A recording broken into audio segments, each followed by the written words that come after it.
जय हिंद पोरांनो, निरंजन भोयर या यूट्यूब चॅनलवर आपलं हृदयाच्या तळापासून स्वागत आहे। आज आपण कूट प्रश्नामधील भाग 4 बघू बघा।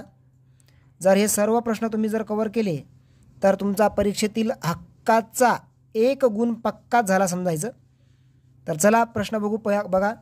पहिला प्रश्न आहे की एका क्रीडा स्पर्धेत जिंकलेल्या खेळासाठी 4 गुण मिळतात बघा, आणि जर तुम्ही हारले तर तुमचे 2 गुण कमी होतात, म्हणजेच 2 गुण तुमचे कमी होतात, याचा अर्थ मायनस सिस्टीम आहे।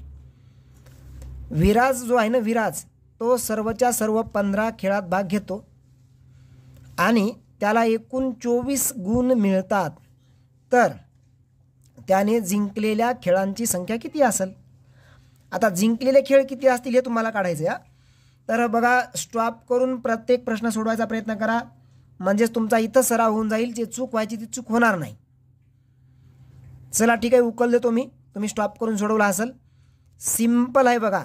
अशा प्रश्नात टार्गेट असा आहे की तुम्ही काय करायचं आहे, अगोदर एकूण गुण आणि तुमचे गेलेले म्हणजेच तुमचे न मिळालेले गुण हे अगोदर कसं काढायचं हेच तर बघायचं याच्यात। मिळालेले गुण तुमचा टार्गेट इथं काय माहिती आहे का, की जिंकलेल्या खेळांची संख्या काढायची, तरी पण अगोदर एकूण गुण आणि न मिळालेले गुण हे तुम्हाला अगोदर ठरवावं लागतील, तेव्हाच इथं जिंकलेल्या खेळांची संख्येकडे जाता येईल। कसं ते बघा की विराजनं सर्वच्या सर्व 15 खेळात भाग घेतला, म्हणजे एकूण खेळ किती आहेत? एकूण खेळ 15 आहेत। तर एका खेळासाठी जिंकले तुम्ही जिंकले तर 4 गुण, तर जिंकल्यानंतर 4 तर 15 चूक 60, असे टोटल 15च्या 15ही खेळ जिंकले तर 60 गुण तुम्हाला मिळतील, म्हणजे एकूण गुण 60 आहेत। पण असे 60च्या 60 गुण मिळाले का विराजला? नाही मिळाले। तर विराजला गुण किती मिळाले? विराजला फक्त 24च गुण मिळाले दिले असं। मग हे मिळालेले 24 त्याचे वजा केले तर त्याच्या हातचे गेले किती ते कळतील, म्हणजे इथं शून्यातून 4 जात नाही, इकडला हातचा घ्या, झाले 10, 10 मधून 4 गेले 6, हातचा इकडे गेल्यामुळे इथं 5 राहिले, 5 मधून 2 गेले, किती राहिले? 3। आता हे जे 36 आहेत ना, हे तुमचे न मिळालेले गुण, हे काय तर न मिळालेले गुण। मग आता 36 न मिळालेले आहेत, तर या 36 बघा, इथं तुमचा जिंकले असते तर एका खेळासाठी 4 गुण, म्हणजेच हे 4 गुण आणि हरल्याबद्दल 2, म्हणजे 4 आणि 2 किती होतात? 6। तर 6 न भागा याला, 6 1 6 6 6 36, म्हणजे तुमचे 6 काय झाले? प्रश्न चूक झाले। चूक किंवा तुमचे खेळ, प्रश्न इथं काय खेळ, तर चूक म्हणजे तुमचे हारलेले खेळ तुमचे किती झाले? 6। पण तुम्हाला जिंकलेले काढायचे, हारलेले 6 असतील आणि टोटल 15 असतील, तर 15 मधून वजा करा 6, तुम्ही जिंकलेले खेळ किती आहेत? 9। आता काही जणांना प्रश्न असेल, सर हे इथं जे 36ला 6 न भागले हे का भागले? तर जरा स्पष्टीकरण देतो आणि समजून घ्या काय त्या। हे न मिळालेले गुण आहेत 36 काय तर न मिळालेले गुण, हे लक्षात आलं का? मग तुम्ही जर एक खेळ किंवा एक प्रश्न चुकला, म्हणजेच एक खेळ तुम्ही हारले, प्रश्न चुकला म्हणजेच काय, एक खेळ हारले तुम्ही, तर हारल्यानंतर तुम्हाला मिळायचे होते जिंकल्यावर 4, ते मिळतील का नाही? म्हणजे मिळणारे 4 गुण गेले, आणि हारले म्हणून तुमच्याकडे मायनस सिस्टीम आहे इथं, तर 2 गुण तुमचे काय केले? कापले जातात, म्हणजेच 2 गुण कमी होतात, म्हणजे एक खेळ गेल्यामुळं तुमचे 4 आणि 2 6 जाणार। किती जाणार? 6। मग सिंपल बात आहे की एक खेळ गेला तेव्हा हारले तेव्हा 6 गुण चालले, तर मग गेलेले गुण किती आहेत? 36 आहेत। तर मग तेव्हा किती खेळ असतील हे तर तुम्हाला मांडणी माहीत असेल। मग याचा आणि याचा गुणाकार असतो, याचा असतो, तर 6 जे प्रश्नचिन्हासोबतचे आहेत ते कुठे जातील? 36ला भागीला। 36 गुणिला 1 केलं तर हे 36 1 36च राहतील, आणि 6 भागीला जातील, तर 6 1 6 6 6 36। हे काय आलं तुमचं? खेळ आले। कोणते खेळ आले? हारलेले खेळ आले। कळालं का? मग हारलेले खेळ आले तर जिंकलेले खेळ कसे काढणार? तर जिंकलेले खेळ कसे काढणार? जिंकलेले खेळ काढणार तुम्ही की एकूण टोटल 15 आहे, तर 15 मधून हे 6 गेले, किती राहिले? 9। काही प्रॉब्लेम, काही अडचण नाही। चला ठीक आहे, आता प्रश्न क्रमांक घेऊ आपण पुढचा, तो बघा प्रश्न क्रमांक 2 काय बोलतो की एका स्पर्धा परीक्षेत अचूक उत्तराला 2 गुण मिळतात, पण तुमच्या प्रत्येक चुकीच्या उत्तरामागे 1 गुण कमी होतो. आता तेजस्विनीनं काय केलं, 100 मार्काचा पेपर होता, त्या 100 पैकी फक्त 80च प्रश्न तिनं सोडवले. किती प्रश्न सोडवले? 80. तेव्हा तिला 142 गुण मिळाले. तर तिने किती प्रश्न बरोबर सोडवले? प्रश्न स्वतः अगोदर सोडवा, स्टॉप करून सोडवला तर तुमचाच फायदा होणार आहे. तर बघू आपण याचं, बघा लक्ष द्या. सिंपल आहे, काय अवघड नाही, काय नाही. अशी उकल राहील की तुमचं टार्गेट अशा प्रश्नात आताच बोललो मी काय असतं, एकूण गुण काढा काही करून. त्यानंतर तुमचे काय काढायचे? एकूण गुण. आता या प्रश्नातून तुम्ही ठरवायचं कसं काढायचं, प्रयत्न करा. आणि तुमचे न मिळालेले गुण, न मिळालेले गुण काढा, म्हणजेच तुमच्या हातचे गेलेले. हे अगोदर तुम्हाला ठरवावं लागेल. तर तुम्हाला एक प्रश्न बरोबर आला तर 2 गुण मिळतात.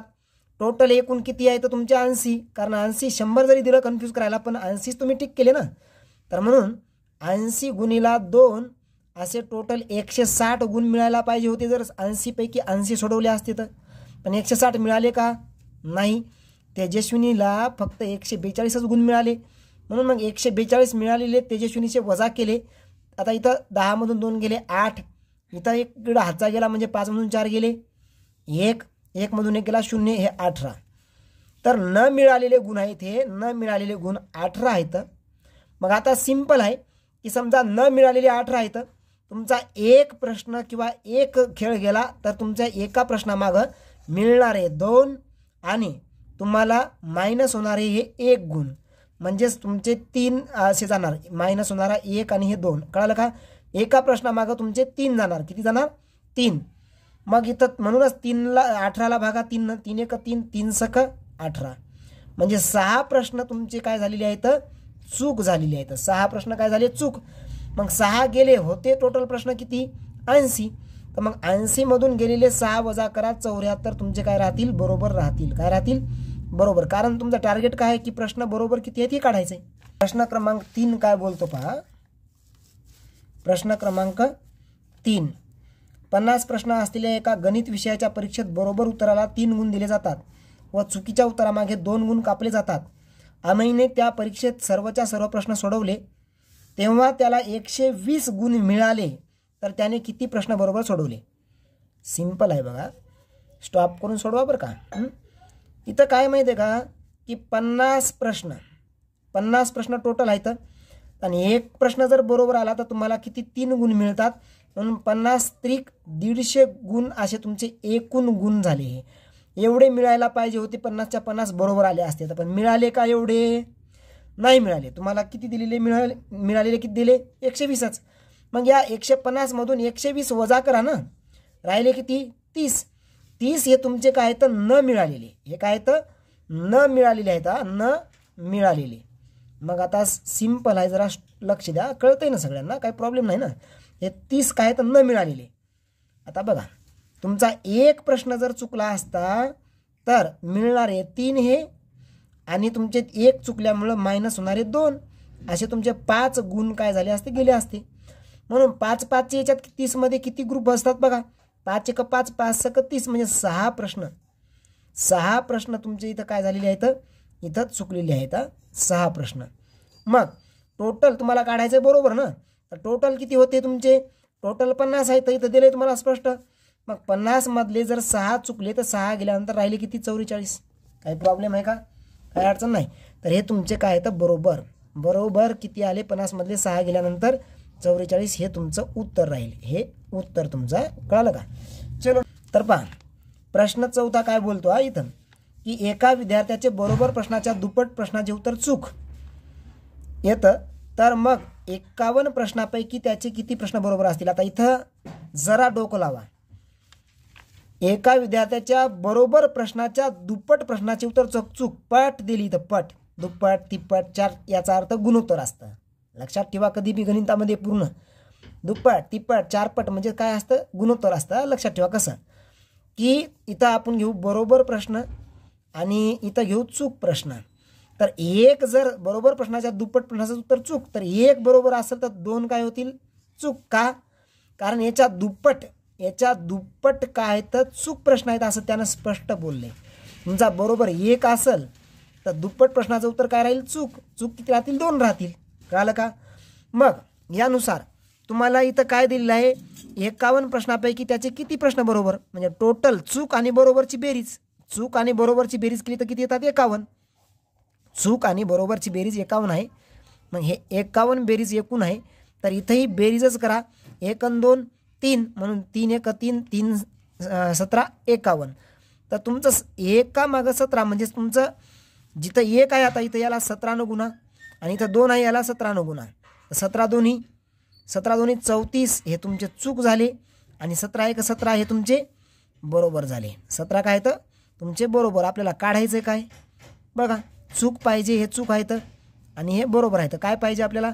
किती प्रश्न बरोबर असतील तर तुमचं उत्तर हे राहील 1 नंबर पर्याय 17. उत्तर काय राहील तुमचं?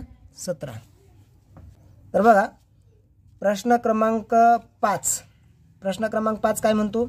बँकेतील भरतीसाठी 20 प्रश्नांची एक परीक्षा घेण्यात आली. त्या परीक्षेत प्रत्येक बरोबर येणाऱ्या उत्तरासाठी 5 गुण मिळतात, तर प्रत्येक चुकलेल्या उत्तरासाठी 2 गुण कमी होतात. रवीला त्या परीक्षेत 10 प्रश्न बरोबर सोडवता आले तर त्याला किती गुण मिळतील? सिंपल प्रश्न आहे, हार्ड नाही, काय नाही. तर समजून घ्या. 20 प्रश्नांची एक परीक्षा घेण्यात आली का नाही? त्या परीक्षेत प्रत्येक बरोबर येणाऱ्या उत्तरासाठी 5 गुण मिळतात.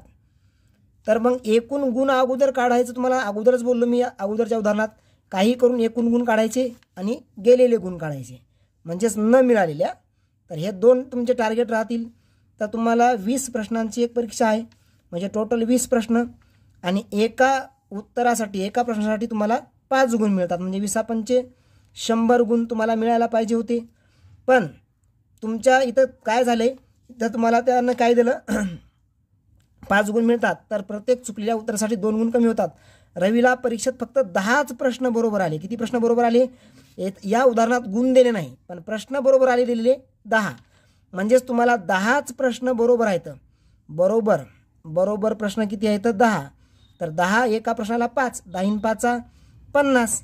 मग 50 हे, पण तुमचे चूक किती झाले? चूक झाले तुमचे 10 चूक झाले. तर मग या 10 प्रत्येकाला किती मायनस होतात म्हणलं? त्यांना 2 गुण कमी होतात एका प्रश्नाला. तर 10 दोन्ही 20 प्रश्न तुमचे काय झाले? तर मायनस झाले. म्हणजे या 50 मिळाले ना, यातले 20 तुमचे मायनस झाले. तुमच्या हातात फक्त 30च गुण राहिले. किती राहिले गुण? तुम्हाला मिळालेले एकूण गुण 30. कसं आलं? कळालं का? मग 30 गुण मिळाले. तर मग इथं काय केलं? रवीला त्या परीक्षेत 10 प्रश्न बरोबर सोडवता आले तर त्याला किती गुण मिळतील? तर उत्तर राहील तुमचं 30. बस, बाकी इकडं डोकं लावायची गरज नाही. पर्याय क्रमांक 2 करेक्ट राहील. उत्तर हे तुमचं 30 गुण त्याला एकूण मिळतील. ठीक आहे, धन्यवाद. तर पुढच्या प्रश्नामध्ये बघू आपण की असेच एक पार्ट आपण याच टाईपवर घेऊ. ठीक आहे, जय हिंद, जय भारत.